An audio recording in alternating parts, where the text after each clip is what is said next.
what a 24 hours. We just reported that Doctor Who has officially been canceled for the Ncuti Gatwa era, and now Wheel of Time is getting scrapped as well after its third season. I'm honestly surprised it got this far. A lot of people, when I was talking about this yesterday, were actually telling me in the comments and the like, saying, I didn't even know it got past season 1. And it was quite an abomination, with actually the actor who played Matrim leaving the show right away. Just made for a really crazy show that didn't work. And I don't know why Amazon kept it going on, but I think it's just because of their diversity, equity, and inclusion stuff, which is really not at the heart of what Robert Jordan would have wanted out of this. He would probably be spinning in his grave as a Christian man with this show actually just delving into and becoming LGBTQ plus propaganda, which is what they ended up making the show into.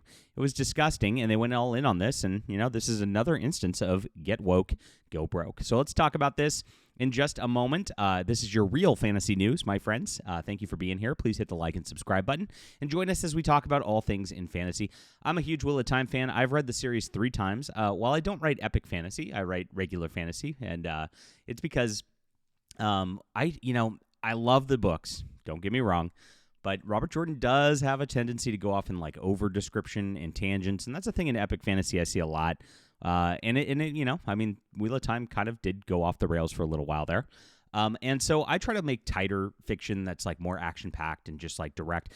It'd make a great Amazon series if I had creative control so that these people didn't do this. I would love to see For Steam and Country up on the screen. But this is my airship adventuring fantasy right here. It's a 6-book series, just action-packed, good characters that develop, fun stuff. It's all clean, good fantasy on that level. So it's in the description below. You can get this on ebook, print, and audio, and I appreciate you guys for making our channel. And, of course, this is such a huge success over the last few months. Our sales have been incredible, and I appreciate you guys being here.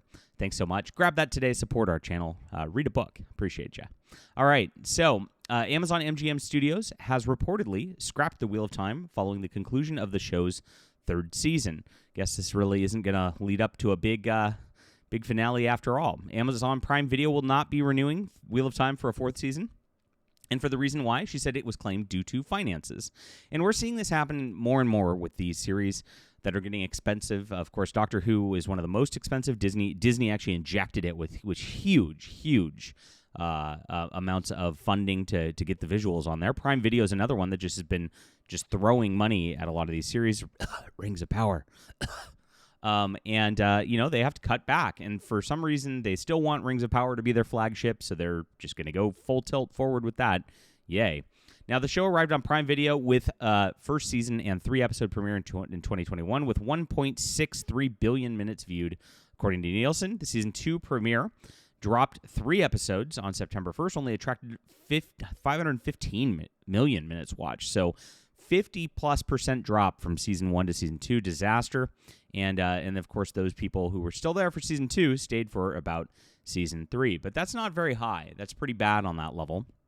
When you look at where Amazon Prime stuff is, you're below Invincible, which, Invincible has a fan base. But Invincible's like an animated series. That's a pretty niche-y thing, which means this gets even more niche-y. Of course, Reacher is their top performer, which we expect, and that is where we see these things right here. In its second week, the total minutes watch increase to 538 million minutes. By the third week, it started falling off. And then by the 6th episode, it had fallen off the charts completely because people had already just tuned out on this. The show's scrapping comes in the wake of Jennifer Salke stepping down as the head of Amazon MGM Studios at the end of March. She created this bloated studio, was blowing money left and right on just terrible programming, and adding the woke agenda into everything. And this is where it's starting to topple over. The dominoes are falling across the board on TV on this stuff. So he stated, having accomplished so much as an executive, Jen decided her next challenge and chapter will be on the production side. Yeah, please clap on that. It also comes after Wheel of Time showrunner Rafi Judkins admitted he intentionally made the show an LGBTQ plus propaganda to normalize sodomy. And this is where all of these shows are going over and over and over again. And the fans just don't want this.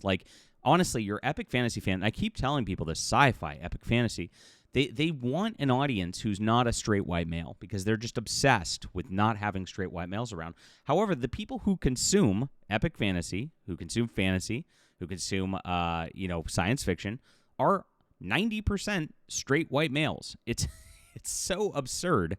It boggles my mind when you see this type of stuff. So he told Hollywood Reporter it felt essential that their relationship be textual. This is about Morgaine and Moraine, sorry, and what's her name, Suyan, right? So it is one of the most important relationships in the books and how it drives the plot. It is almost like an inciting incident in the show contained within the relationship between these two. To me, the show didn't make sense without that relationship being explicit because we were putting more emphasis on Moraine than were in the books. Now, in the books, they were not lesbians. It was not implied they're lesbians. I mean, it's so ridiculous. Now, you're always looking for, as an artist, why am I telling this story? I have to devote my life to this for years and years. Is it worth devoting my life to telling this beautiful story, but also that the lead was a queer character? I've never seen a fantasy show where our lead was just a casually queer character that wasn't only directed at the queer community. Yeah, it's now grooming, right, and propaganda. To have that as an important part of the story is why I wanted to tell this story and why I fell in love with the books in the first place. Please clap, everybody. Well, it's gone now. But, of course, he said that Jordan's works were coded gay, but admits they were not gay, of course. A lot of it in the 90s and early 2000s was very, quote, coded. This is what they like to say. It's always women were pillow friends. They're not lesbians, but it's all here. When you're reading it, it feels like a big billboard sign of, these are queer stories. These are queer characters. Yeah, well, that wasn't. Robert Jordan, again, was a Christian author, and so this is just ridiculous, expecting that this was sort of thing that he was putting into at the time. It's complete lies. For me, it's very important to find that the show today, I feel like part of do our job as artists who was adapting something to bring it to life, not just word for word, but also to bring context to life. And the context is very different than reading the books today. I wanted to infuse that into the show, and this is it. They wanted the modern audiences, and they wanted people to see themselves in Wheel of Time. Now, this is always the hallmark of just like hack writing right here, trying to see yourself in things, make yourself the hero. A good writer gets outside of yourself and gets outside of your headspace, writes somebody else's perspective as a character. And that way, you can develop a character as something unique and different, and it doesn't just feel like a cringy self-insert. And that's what this is every single time with all of these woke people who insert themselves into this stuff. And it's so obnoxious, right? He says one of his main goals is to normalize this, and this is it. He said, that's something we've tried to infuse in the world of the show, and it's something that comes from the books. Robert Jordan once said, I would say 30 to 50% of the people in the world of Wheel of Time are probably not straight. That's a huge thing he was doing. We're trying to infuse that in the show and make it feel like the exception to the rule, but make them natural and a central part of our world. As for how he normalized this, he admits he did it by twisting the Aes Sedai to fit his homosexual vision for the White Tower, as well as making Avienda and Elaine into sodomizers. He said, in the White Tower, we have this place that's almost exclusively a female domain. There's a lot of conversations about different kinds of relationships that women have within it. This one thing I was very interested in was the idea of these pillow friends being quite obviously loving relationships that happen within the tower amongst women. That was one thing I wanted to lean into with the show, because often with single gender places, you see a lot of homosocial and homosexual behavior. The idea that this place where only women live was very interesting to me. Now, he twisted the Aiel's first sisters into the same thing. Then in Season 3, there's this world we go into. One of the most fully formed cultures in the books is the Aiel. And in the books, it's always had this fascinating idea, which also had the first sisters. Two women sort of marry each other first, and then they have relationships outside of that with men. They may not, in the core relationship with their life, with the first sister, you have 3 first sister relationships in Season 3. They're all different from each other.